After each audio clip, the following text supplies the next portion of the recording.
হুর মানে কি? যে সমস্ত নারীকে আল্লাহ তাআলা জান্নাতে সৃষ্টি করেছেন তাদেরকে বলা হয় হুর।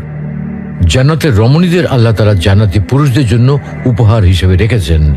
আল্লাহ তাআলা তাদেরকে জান্নাত প্রাপ্ত পুরুষদের সাথে বিয়ে দেবেন, ফলে তারা স্বামী স্ত্রী হিসেবে চিরকালের জন্য জান্নাতে বসবাস করতে থাকবে।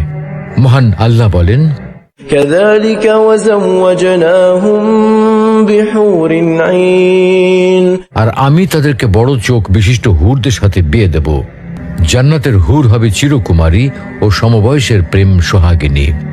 জান্নাতে একজন হুর যদি দুনিয়ায় একবার দৃষ্টি দিত, তাহলে আকাশ ও জমিনের মধ্যবর্তী স্থান সুবাসে ভরে যেত। পূর্ব পশ্চিম প্রান্তকে তথা সমগ্র পৃথিবীটাকে সুসজ্জিত করে দিত। প্রতিটি চোখ সব জিনিস থেকে দৃষ্টি ফিরিয়ে তার দিকে চেয়ে থাকত এবং সৃষ্টিকুল আল্লাহর প্রশংসা ও বড়ত্ব বর্ণনা করত। জান্নাতি পুরুষেরা যখনই তাদের দিকে তাকাবে, আনন্দে মন ভরে যাবে। যখন কথা বলবে, ছন্দময় মিষ্টি কথা দ্বারা হৃদয় ভরে দেবে।